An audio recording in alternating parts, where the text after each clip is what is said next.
అండి.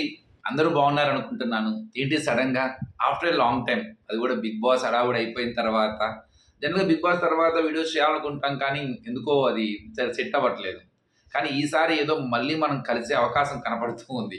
ఏదో 'mad for each other' అంట. మీరు కరెక్ట్‌గానే విన్నారు. 'మేడ్ ఫర్ ఈచ్ అదర్' కాదు 'మ్యాడ్ ఫర్ ఈచ్ అదరే' అంట. ఏదో మొత్తానికి శ్రీముఖి రచ్చ చేస్తుంది. మళ్ళీ కొన్ని కపుల్స్, ఒక ఇల్లు, ముగ్గురు మెంటర్‌లు. అందులో ఈసారి అనిల్ రావిపూడి, రాధా గారు, లయ గారు. చిన్న ప్రోమో గూడా వచ్చినట్టుంది. మనకి 'బిగ్ బాస్‌కి' బాగా సింక్ అయినట్టుంది. గొడవలతో రచ్చ. అందులో హేమాహేమీలే ఉన్నారు. నటరాజ్ మాస్టరు, అలానే మన హరిత హరీష్ అమ్మాయి, మాస్క్ మ్యాను, అలానే ప్రియాంక జైన్, శివ్ ఇలాగ చాలామంది నోన్ పర్సనాలిటీస్ ఉన్నారు. అందులో మ్యారీడ్ అయినోళ్ళున్నారు, మ్యారేజ్ కాబోతున్నోళ్ళున్నారు, కపుల్స్ అన్నమాట. వీళ్ళందరూ ఉన్నారు. ఇంతకీ వీళ్ళందరిని కలిపి ఏం చేస్తున్నారు? ఈ 'మ్యాడ్ ఫర్ ఈచ్ అదర్' ఏంటి? అసలు దీని కాన్సెప్ట్ ఏంటి? ఇంతకీ మీకు ఈ ప్రోమో ఎలా ఉంది? దీనికి కనెక్ట్ అయ్యే ఆలోచనలు కనపడుతున్నాయా? 'బిగ్ బాస్' వచ్చేదాకా ఇదొక చిన్న సైజ్ జర్నీలా కనపడుతుందంటారా? దీని కాన్సెప్ట్ ఏదో డిస్కస్ చేద్దాం. ఇది చాలా సింపుల్ కాన్సెప్ట్ అండి. ఇది కపుల్‌కి మధ్య వారు. No doubt. మంచి టాస్క్‌లు పెడతారు. ఫిజికల్ టాస్క్‌లు, స్విమ్మింగ్ పూల్ చూసాము, థ్రెడ్డింగ్‌లు ఇవన్నీ మన స్టార్ మహిళ సుమా గారి మన 'బిగ్ బాస్‌లో' ఉండేవి అన్నీ ఉంటాయి. అందులో ఎలాంటి సందేహం లేదు.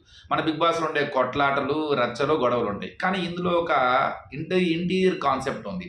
ప్రతి ఇంట్లో ఉన్న కాన్సెప్ట్ ఉంది. అందరి లైఫ్‌లో జరిగే ఒక రచ్చ ప్రోగ్రామ్ ఉంది. ఏంటి ఈ రచ్చ? దీని గురించి డీటెయిలింగ్‌గా మాట్లాడుకుందాం. ముందుగా లైక్ చేయండి. అలానే వీడియో మొత్తం చూడటానికి ప్రయత్నించండి.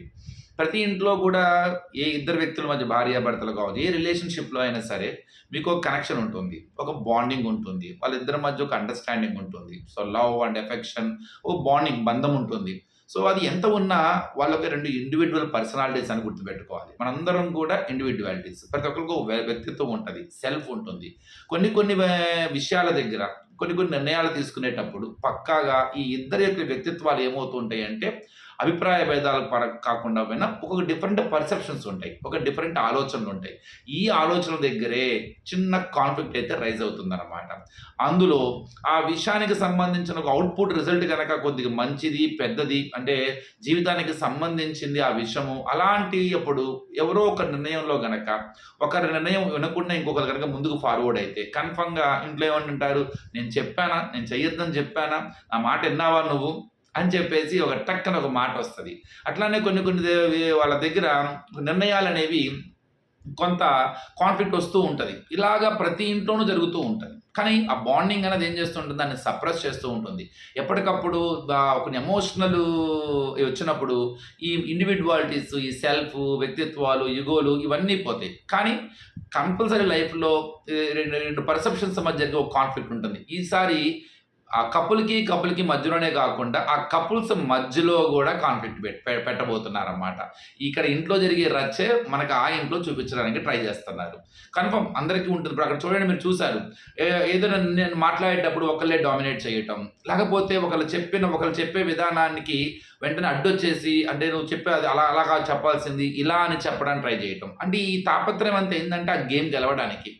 అక్కడ అవతల వాళ్ళని డిఫెండ్ చేయడానికి, కౌంటర్‌కి ఎన్‌కౌంటర్ ఇవ్వడానికి, ఎత్తుకి పై ఎత్తు అవ్వడానికి, ఆ గెలిచే క్రమంలో ఏం చేస్తున్నారంటే ఇద్దరు డిఫరెంట్ పర్సనాలిటీస్ యొక్క ఆలోచనలు కాన్‌ఫ్లిక్ట్ అవుతూ ఉంటాయి. అప్పుడు ఆటోమేటిక్‌గా ఇగో ప్రాబ్లమ్ వస్తూ ఉంటుంది. హర్ట్ అవుతూ ఉంటాం. సెల్ఫ్ రెస్పెక్ట్ కోల్పోతూ ఉంటాం. అప్పుడు ఎక్కడో ఓ చోట వాళ్ళ మధ్య గ్యాప్ ఏదైతే ఆ గ్యాప్ కనపడుతుంది.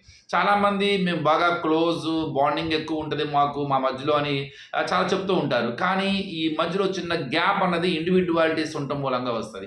కన్ఫర్మ్‌గా ఎవరో ఒకళ్ళకి సరెండర్ అయిపోవాలి. లేకపోతే ఒకళ్ళకి సెల్ఫ్ లేకుండా ఉండాలి. ఇండివిడ్యువల్‌గా ఉండాలి. అదంతా పాజిటివ్‌గా ఉండాలి. ఏం జరిగినా పర్లేదులే.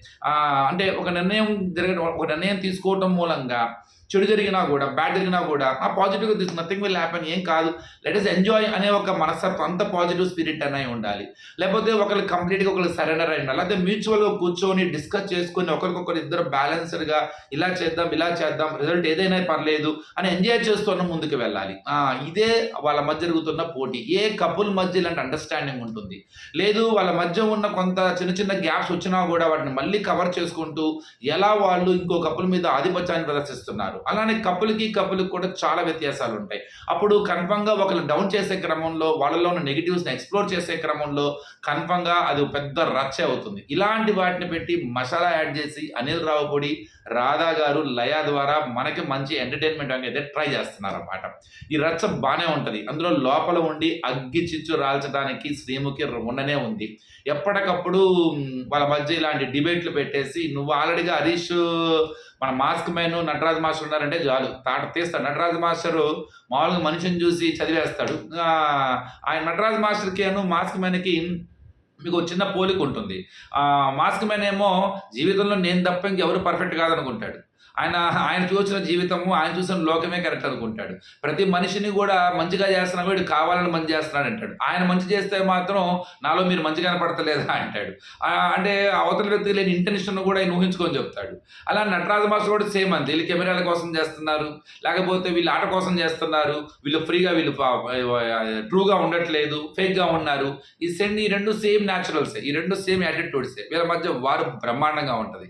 ఇలాంటివి కొంత డ్రామా కలిపి, స్క్రిప్ట్ కలిపి మనల్ని ఎంటర్టైన్ చేయడానికైతే ఈ మ్యాడ్ ఫర్ ఈచ్ అదర్, నిజంగా మ్యాడ్ ఫర్ ఈచ్ అదర్ అన్నది మనకైతే మ్యాడ్ ఎక్కిస్తుందా, వాళ్ళకి మ్యాడ్ ఎక్కిస్తుందా?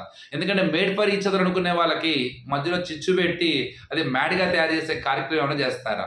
కానీ కన్ఫర్మ్గా వాళ్ళ మధ్య ఉన్న చిన్న చిన్న గ్యాప్స్, వాళ్ళ మధ్య ఉన్న డిఫరెన్సెస్ చూపిస్తూనే భగవంతుడు మనకి ఎమోషనల్గా ఎక్కడో చోట కొన్ని సిచ్యువేషన్స్ క్రియేట్ చేస్తాడు.